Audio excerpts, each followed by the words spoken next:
Paul from Les Ponce Guitars, and welcome to my shop. So today I got a very special guest here with me. This is Eric Pittman from the Take Kindlys. As you can see, I'm wearing this shirt. Cool. Anyway, Eric is an endorsing artist here for Les Ponce Guitars, and we built him this bass right here. This is the LB4000S, and the S stands for short scale. And Eric wanted the short scale bass, and he come to me with a plethora of questions, things I could do, and I said yes to all of them, I think, right? Yeah. And this is what we got. So, what is it that you have found, that you've had this guitar for a couple of weeks now, what are you finding about it that you really love? I mean, I knew you loved it right from the start, but... I did. I loved that there wasn't really a lag time in getting to know the guitar or the bass. A lot of times with a new instrument, you have to kind of learn to play it a little bit and learn what about it you have to adjust to. With this instrument, I didn't have to adjust to anything. I received it, and it had felt like I'd always played it, and that was really Feel like an old friend? Yeah, it was a big deal for me not to have to think about it. That's what I try to put into him. I want him to feel like an old friend when you pick him up. Very easy to play. Yeah, a lot of tonal variation with this bass. It's two pickup passive design, but it's a huge range of options with the P and the J. We had this one special wound that the J bass volume is the same as the P bass pickup, so that there's not a volume drop if I select just this one for a certain purpose versus the P or both. The tone knob also, if you want treble, you get treble. If you want bass, you get bass. And you get a range of in between. So I think we've been successful, across the board with it.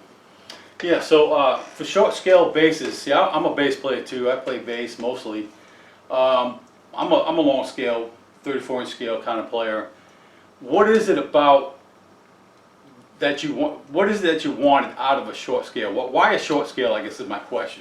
Short scale for me is just a more comfortable instrument, and I've played 34, just like everybody has for forever, and just this kind of was an evolution of things that were more of a preference and a comfort level for me.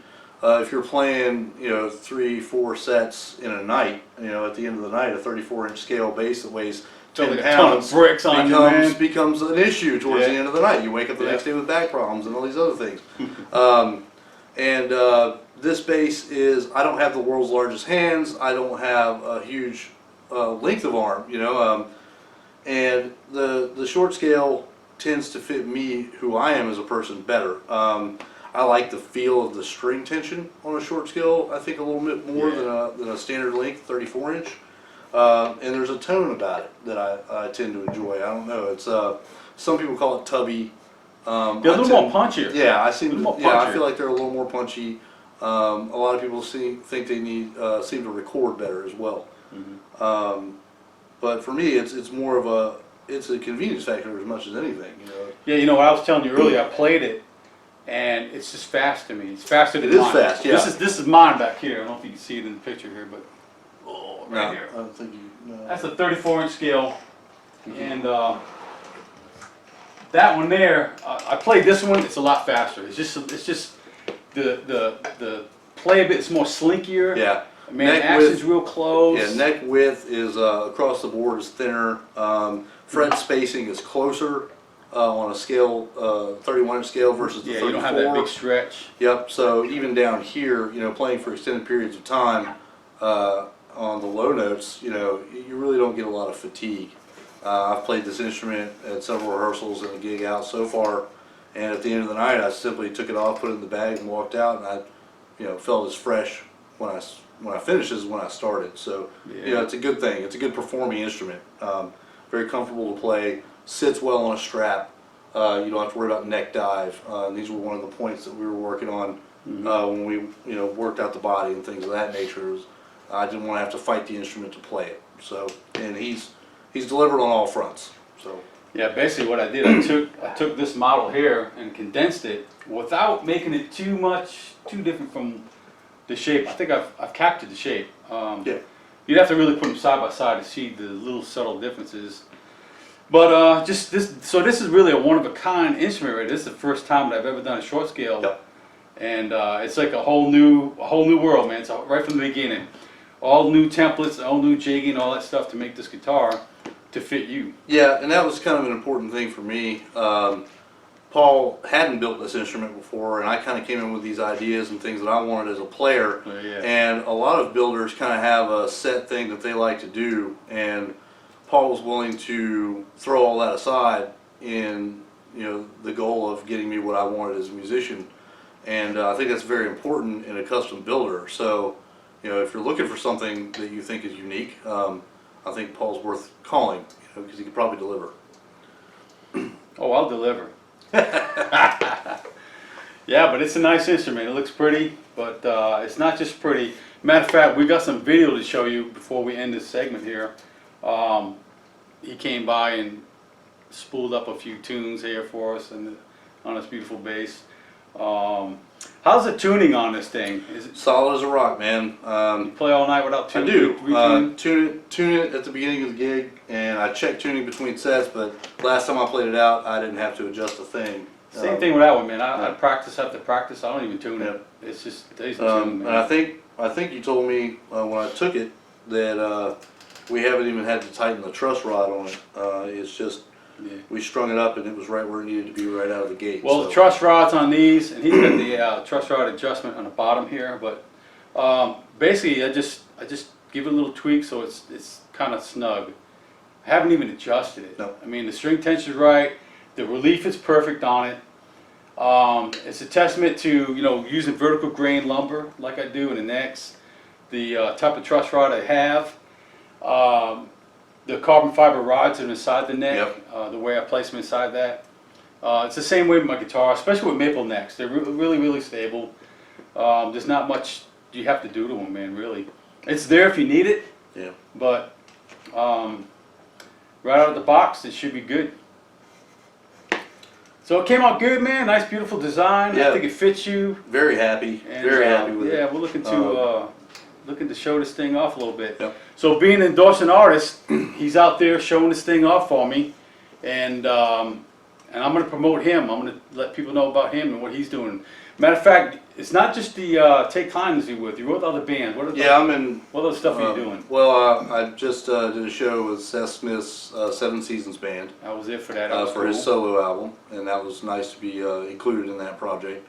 And I played with Pete Pawsey in his backing band when he's in town, and Paul Bryan and the Ruckus Brothers as well. Cool. So those are, you know, and obviously the Take Kindlys, which has been an ongoing project for many years. So yeah, I'm staying busy. So. Cool. All right, man. Well, thank you for stopping by and do a little video and stuff like that. And thanks for trusting in me to build you this great guitar right here, man. Thank you for building it, Paul. Appreciate it. So we're going to go to a video right here, and then we'll end it with that. But with that said, I want to thank you for joining me here at Les Bronx Guitars. With custom is what it's all about. Take it easy.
you.